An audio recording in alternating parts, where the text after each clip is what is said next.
Everybody, welcome back to another video with Shifty from Shifty's 49ers Talk. In today's video, I'm going to go over the Deebo Samuel trade to the Washington Commanders. Now, yes, I know this was a move that happened over 4 months ago, but I still wanted to give you guys my thoughts and my breakdown on this trade. Why it happened, was it good value, what are just my overall thoughts on the trade of the very, very good Deebo Samuel. We're going to get into that, but first, right here, right now, we're going to run the intro.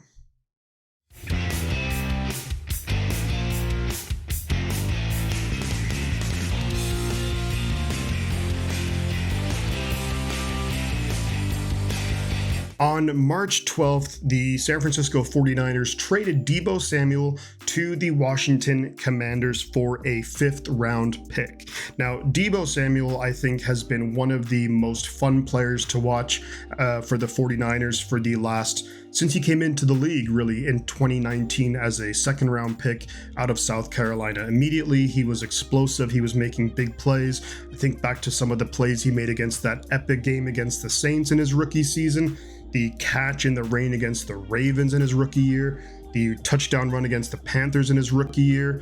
Then you move on and you see some of the things he did in 2021, which is, one of the most impressive offensive performances I've seen from a player. Just what he did all season long, and then also factor in what he did in the playoffs too. Deebo Samuel, just an absolute monster. 2022, not the best season. 2023, I thought he bounced back a little bit. He had that really good game against the Philadelphia Eagles in Philadelphia, which was such a sweet win, and Deebo was just everywhere. Last year, though, really, really tough circumstances. Season didn't go well for the 49ers. Deebo wasn't getting the ball. Running the ball with Deebo was not working at all. He had big drops. You think about that game against the LA Rams where he had that big drop on 3rd or 4th down, which, maybe could have won the Niners the game, kept the season alive. And that was after he just had been on social media saying, get me the ball more, get me the ball more. The Niners just completely force-fed him the ball in that game, and it didn't work out. And especially he had that big drop. So Deebo Samuel, following the season, he requested a trade away from the 49ers. Now, in some ways, I was a little bit taken aback because when you think about it, since Deebo Samuel has come into the league, so from 2019 to the 2024 season, you look at he's been in 2 Super Bowls. No, we lost them both, but he's been in 2 Super Bowls. You factor in, we've also gotten to another 2 NFC championship games. So it is, he has had a ton of success in terms of team success. He himself was just, the best offensive player of the year in 2021. So it's, somewhat with a heavy heart that he wanted to leave San Francisco. But then you kind of look at Deebo's personality, and he plays off just so much emotion. So when things are good, when the things, are going well, he's the best guy to have on your roster. But I think when things aren't going very well, in terms of that leadership role, I think he has a particular style, but I don't think he's the leader of the locker room in some ways. Now, when I look at it, against the Tampa Bay Buccaneers, we all wanted to hate on Jake Moody and probably, strangle him or something after all those missed kicks, and Deebo Samuel let out that frustration that I think we were all feeling. So in some way you could maybe, you can understand why that happened, but also when you're a captain, you really can't be doing that. But then he has other great moments where you think about the halftime of the NFC Championship game against the Lions, where we are getting crushed in the first half. Deebo Samuel at halftime says, get me the ball, and he's ready to rile the team up. And one of the first plays of the second half, it's a big pass to Deebo Samuel. He's running over guys, pumping up the crowd, pumping up the team. And then that really helped to change the game around there. So he has some great moments, and then he has some lowlights too. Overall, I think he's such a fun player to watch just because he plays with all that emotion and passion. But I do understand. I think that he just needed to be away from the 49ers.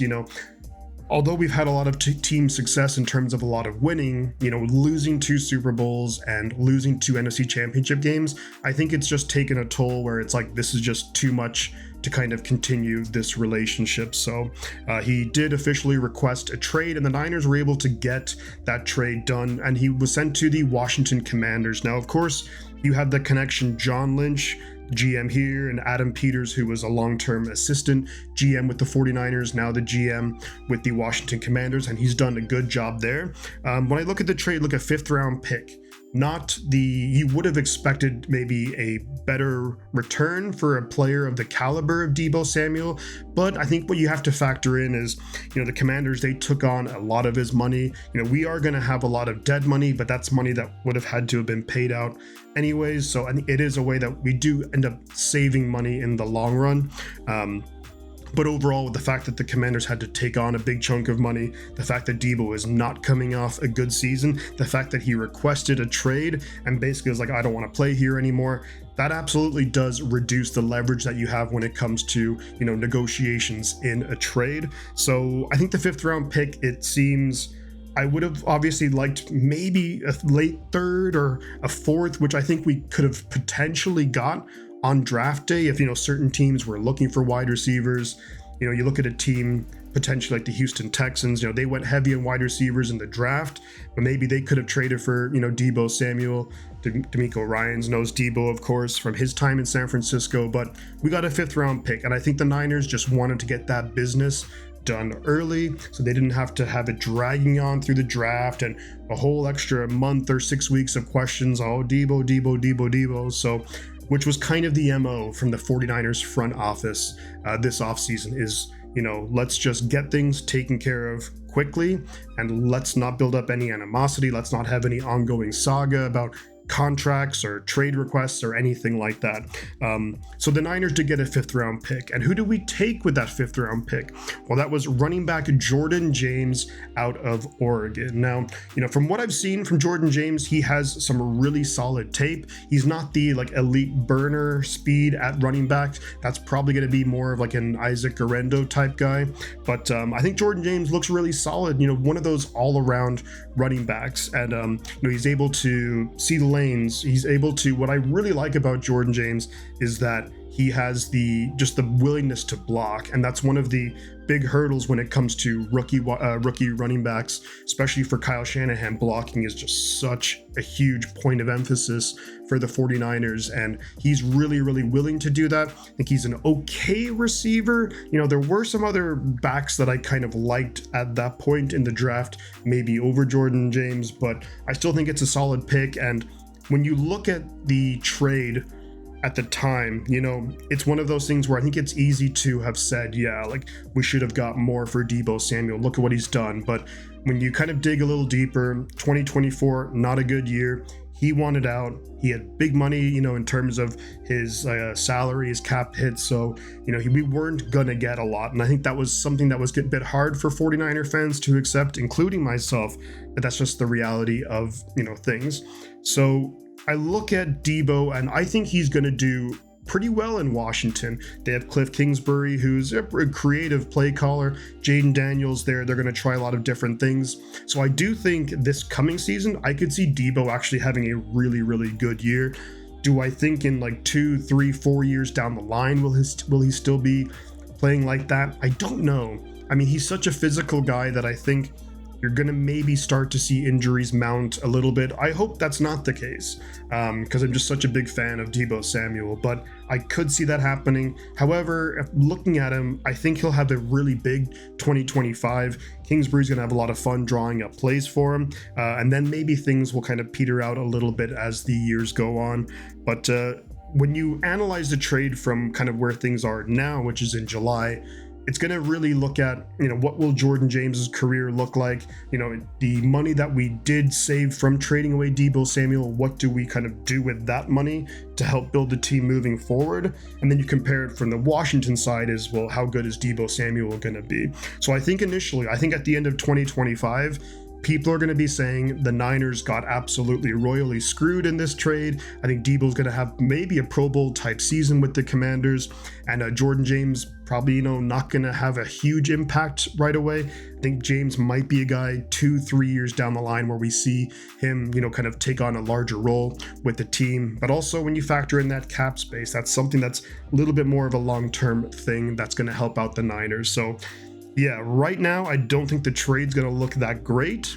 I think from a year from right now, I don't think it's going to look good either, but maybe 2-3 years down the line, that's where we'll see the more positive impacts of this trade. I would give, if I had to give it a grade, maybe a C, I would say C minus, just because, you know, it's one of those things that if we did trade him earlier, we would have got a lot more. And if it didn't come to this, or maybe there was a way we could have worked things out. But I think the Niners, you know, after giving Brandon Ayuk huge money, that, you know, Deebo Samuel also on big money, but not having the production to back it up. I mean, being clearly outperformed by Jawan Jennings last year, not a good look for Deebo Samuel. But I think a new scene, you know, a new team, that's really going to help him kind of, I think, revitalize his career. So I think overall a good move for both teams, but you know, again, you would have always loved more in terms of what we got back than a 5th round pick. But let me know your thoughts, guys, on the trade of Deebo Samuel to the Washington Commanders. You know, it's a tough pill to swallow, but we're moving forward and we still have a lot of fantastic players on the roster. And I do like just the overall kind of thought process for this offseason. You know, the Deebo trade, get it taken care of early. You know, get the Purdy contract done, get the Kittle extension done, the Fred Warner extension done. So a lot of those things with our leaders of the team, it's all taken care of moving forward for the next few years. So gotta be happy with that. But again, yeah, let me know your thoughts on the trade below in the comments. Really want to hear what you guys have to say about it, what you think. But yeah, thank you guys for watching this video. Don't forget to like the video, subscribe to the channel if you haven't already, and looking forward to talking to you guys in the next one. Before I go though, I'm gonna say 2 things. You know what they are. The butt counts, and I'll catch you guys on the flip side.